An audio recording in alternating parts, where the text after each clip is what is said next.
भारत जैसे जीवंत लोकतंत्र में राजनीतिक असहमति सिर्फ स्वाभाविक ही नहीं बल्कि अनिवार्य है। नीतियों पर बहस होती है, सरकारों की आलोचना होती है और नेताओं को परखा जाता है, लेकिन सीमा पार आतंकवाद और क्षेत्रीय आक्रामकता जैसी निरंतर सुरक्षा चुनौतियों का सामना कर रहे राष्ट्र के लिए राजनीतिक विमर्श की भाषा के गंभीर परिणाम होते हैं।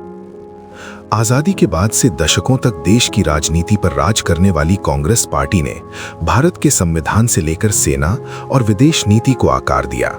लेकिन जैसे जैसे लोकतंत्र परिपक्व हुआ और पार्टी सत्ता से विपक्ष में आई, एक ऐसा नया और चिंताजनक अध्याय शुरू हुआ जिसने विपक्ष की भूमिका और राष्ट्रीय जिम्मेदारी के बीच की रेखा को धुंधला कर दिया।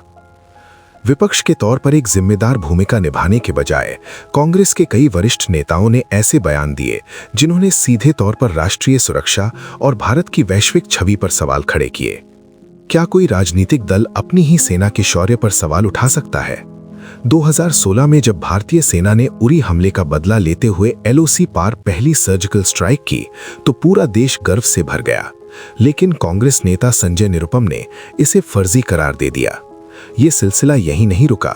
2019 में पुलवामा हमले के बाद जब भारतीय वायुसेना ने पाकिस्तान के बालाकोट में आतंकियों को नेस्तनाबूद किया तो कांग्रेस के वरिष्ठ नेता दिग्विजय सिंह ने सैन्य कार्रवाई के सबूत मांग लिए। जाने अनजाने में ये पाकिस्तान की PR मशीनरी के झूठ को ही भारत के भीतर से मजबूती देने जैसा था। इससे पहले भी 2008 के बाटला हाउस एनकाउंटर को दिग्विजय सिंह फर्जी बता चुके थे और सलमान खुर्शीद ने तो यहां तक कह दिया था कि एनकाउंटर की तस्वीरें देखकर सोनिया गांधी की आंखों में आंसू आ गए थे। ये राष्ट्रीय सुरक्षा का राजनीतिकरण नहीं तो और क्या था। राजनीतिक महत्वाकांक्षाएं जब विदेश नीति पर हावी हो जाएं तो देश का नुकसान तय है।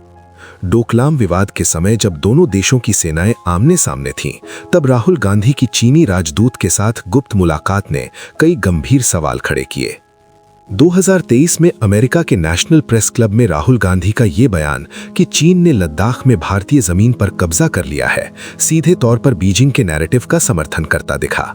यही नहीं, G20 शिखर सम्मेलन से ठीक पहले ब्रुसेल्स में उन्होंने ये दावा किया कि भारत के लोकतांत्रिक संस्थानों पर हमला हो रहा है।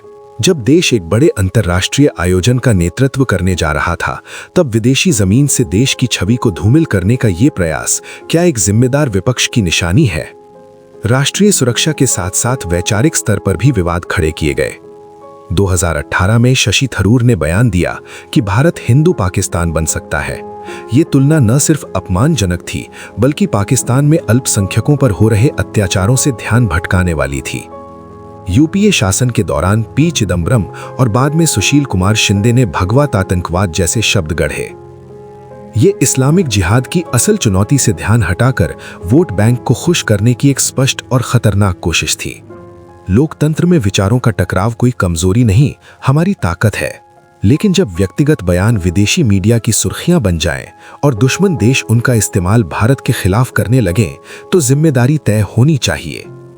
प्रधानमंत्री कार्यालय सिर्फ एक राजनीतिक ट्रॉफी नहीं है, ये सेना की कमान, विदेश नीति की जिम्मेदारी और वैश्विक मंच पर भारत के प्रतिनिधित्व का प्रतीक है।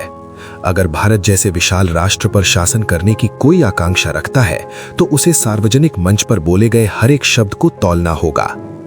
जो राजनीतिक मंच इस संतुलन को साधने में पूरी तरह विफल रहा हो और जिसने खुद को राष्ट्रीय हितों के विरोधाभास का प्रतीक बना लिया हो, उसे बिना विवेक के इस देश की सत्ता सौंपने के खतरे से देश को सतर्क रहना ही होगा।